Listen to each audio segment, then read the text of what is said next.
Here's a shocking fact. Studies show that 90% of our financial decisions are based on fear, not faith. Are you living in survival mode, always feeling like there's never enough? If so, it may be time to break free from a scarcity mindset. Hey family, welcome back to the channel. If this is your first time here, we are Zamar Freedom Legacy, and today we're talking about something that has held way too many believers back for far too long: the scarcity mindset. Now don't scroll, stay with me, because what you're about to hear could literally change the way you see yourself, your finances, and your future. And if you're watching the replay, drop a replay in the comments. I always come back to respond. Scarcity is more than being low on cash.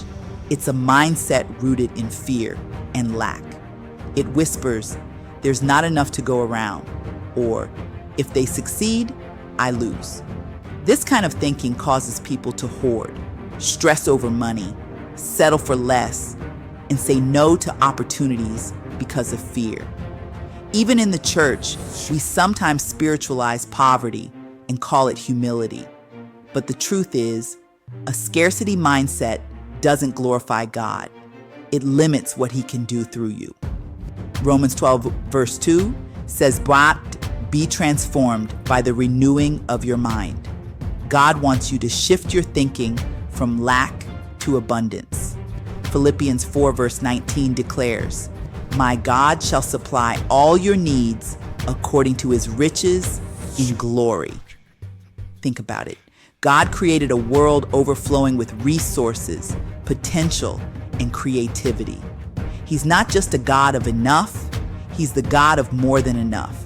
But you must partner with Him in your mindset. Stop seeing money as evil and start seeing it as a tool. Stop saying, "I can't," and start declaring, "With God, all things are possible." Let's go deeper into the powerful story of the widow in 2 Kings 4. She had just lost her husband, a prophet who had served the Lord. And now her creditors were coming to take her 2 sons as slaves to repay the debt. Can you imagine the fear, the helplessness? She had nothing but despair until she cried out to the prophet Elisha.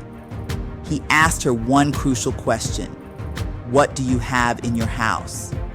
At first, she said, "Nothing at all except a small jar of olive oil." That's how scarcity talks. I have nothing, just this small thing. But what she overlooked, God was about to multiply. Elisha told her to go and borrow as many empty jars as she could from her neighbors, not just a few. Then he instructed her to go inside with her sons and pour oil from her jar into the empty vessels. Here's the miracle. The oil kept flowing until every jar was filled. Only when she ran out of room to receive more jars did the oil stop flowing.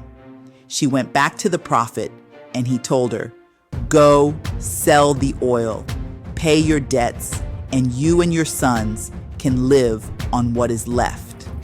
This story isn't just about oil, it's about mindset. God didn't drop money from heaven. He used what she already had. Her obedience, her faith, and her willingness to see potential in a small thing opened the door to supernatural provision. Your miracle may not be in something new. It may be in something you've been overlooking: a talent, a business idea, a relationship, a skill. What's in your house? God hasn't called you to live in fear, lack, or limitation. He's called you to steward His abundance. The shift starts in your mind and moves through your actions. Are you ready to break the cycle of not enough? Drop "I choose abundance" in the comments and check out my next video, Why God Wants You Wealthy. If this message stirred something in you, subscribe and share it with someone who needs a breakthrough.